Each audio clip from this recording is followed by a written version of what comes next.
Price இல்ல. பாருங்களேன், என் கையில ஒரு ஹேண்ட்பேக் வச்சிருக்கிறேன். எல்லா லேடிஸ்கிட்டயும் ஹேண்ட்பேக் இருக்கு. இதுல என்ன பெரிய விஷயம்? ஏன் ஆண்கள் கூட இப்ப விதவிதமான ஷோல்டர் பேக் யூஸ் பண்றாங்க. பாருங்களேன், இப்படி ஹேண்ட்பேக்ஸ் நம்ம சர்ச் கொண்டு போறதுக்கு கூட ரொம்ப சுலபமா இருக்கு. பைபிளை இதுல வச்சு நம்ம எடுத்துட்டு போலாம். இப்படி பைபிளை தூக்கிட்டு போறத நான் பார்க்கும்போது எனக்கு வரலாற்று சம்பவம் ஒண்ணு ஞாபகம் வந்துச்சு.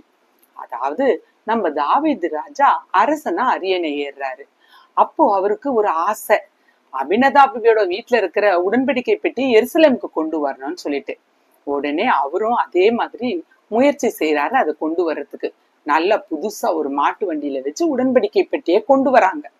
வர வழியில மாடு இடறிடுச்சு. அட, உடன்படிக்கை பெட்டி கூட உட்கார்ந்துட்டு வந்த ஊசா துணிகரமா உடன்படிக்கை பெட்டி விழுந்துடக்கூடாதுன்னு போய் தொட போயிட்டாரு. உடனே தேவ கோவம் அவரை அடித்ததுனால அவர் அங்கேயே இறந்துடுறார். இத பார்த்த தாவீது உடன்படிக்கை பெட்டியை நான் கொண்டு வர ஏமாத்துறோன்னு அங்கேயே விட்டுட்டு வந்துடுறாரு. அந்த உடன்படிக்கை பெட்டி ஓபேதேதோமோட வீட்டுல இருந்துச்சு. அவரோட வீட்டுல இருந்த 3 மாதமும் அவர் ரொம்ப ஆசீர்வதிக்கப்பட்டார். இத பார்த்த தாவீதுக்கு கேட்கவா வேணும், உடனடியா எப்படியானு அந்த உடன்படிக்கை பெட்டிய மீண்டும் எருசலேமுக்கு கொண்டு வர முயற்சி பண்ணார். ஆனா இந்த முறை என்ன பண்ணாரு தெரியுமா?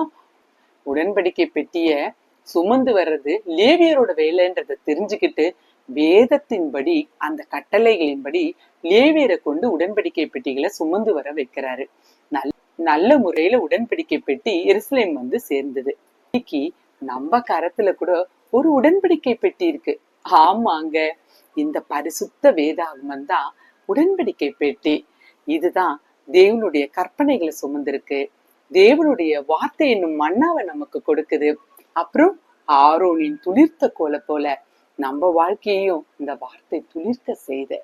பாருங்களேன், இன்னைக்கு இந்த வேத புத்தகத்தை நம்ம எத்தனை சந்தோஷமா மனமகிழ்ச்சியா சுமந்துட்டு இருக்கோம். சங்கீதம் 149 அதிகாரம் 8 மற்றும் 9 சொல்லப்பட்டிருக்கு, அவர்கள் வாயில் கர்த்தரை உயர்த்தும் துதியும் அவர்கள் கையில் இருபுறமும் கருக்குள்ள பட்டயமும் இருக்கும். இந்த கணம் அவருடைய பரிசுத்தவான்கள் யாவருக்கும் உண்டாகும். அல்லேலூயா.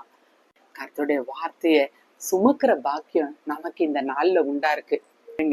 இந்த வார்த்தையின்படி வெறும் வேத புத்தகத்தை சுமக்கிறவர்களா மாத்திரமல்ல, இந்த வேத வார்த்தையின்படியே வாழ்றவர்களா நம்ம மாறணும். ஆமாங்க, நீங்கள் கர்த்தரால் ஆசீர்வதிக்கப்பட்ட ஜனம். God bless you all.